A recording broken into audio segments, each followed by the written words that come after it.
Hello, welcome to Story Time with Jen. Today we're going to be reading Guess How Much I Love You by Sam McBratney, illustrated by Anita Jerem.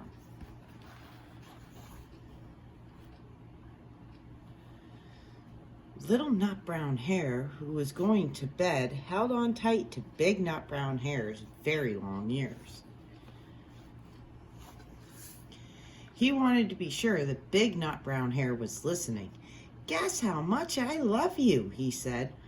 "Oh, I don't think I could guess that," said Big Nutbrown Hare.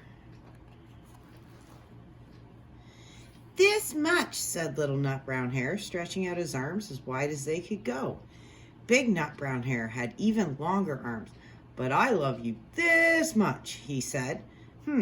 That is a lot," thought Little Nutbrown Hare. "I love you as high as I can reach," said Little Nutbrown Hare. "I love you as high as I can reach," said Big Nutbrown Hare. "That is very high," thought Little Nutbrown Hare. "I wish I had arms like that."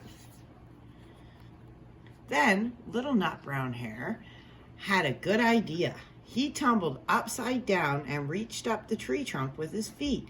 "I love you all the way up to my toes," he said. "And I love you all the way up to your toes," said Big Nutbrown Hare, swinging him up over his head. "I love you as high as I can hop," laughed Little Nutbrown Hare, bouncing up and down. "But I love you as high as I can hop," smiled Big Nutbrown Hare, and he hopped so high that his ears touched the branches above. "That's good hopping," thought Little Nutbrown Hare. "I wish I could hop like that." "I love you all the way down the lane as far as the river," cried Little Nutbrown Hare. "I love you across the river and over the hills," said Big Nutbrown Hare. "That's very far," thought Little Nutbrown Hare. He was almost too sleepy to think anymore. Then he looked beyond the thorn bushes out into the big dark night. Nothing could be farther than the sky.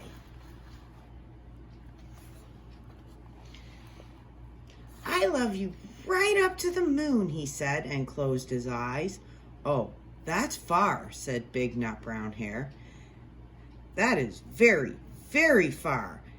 Big Nutbrown Hare settled Little Nutbrown Hare into his bed of leaves. He leaned over and kissed him goodnight. Then he lay down close by and whispered with a smile, "I love you right up to the moon and back." The end. That's it for today's episode of Story Time with Jen. Don't forget to like and subscribe, and we will see you tomorrow.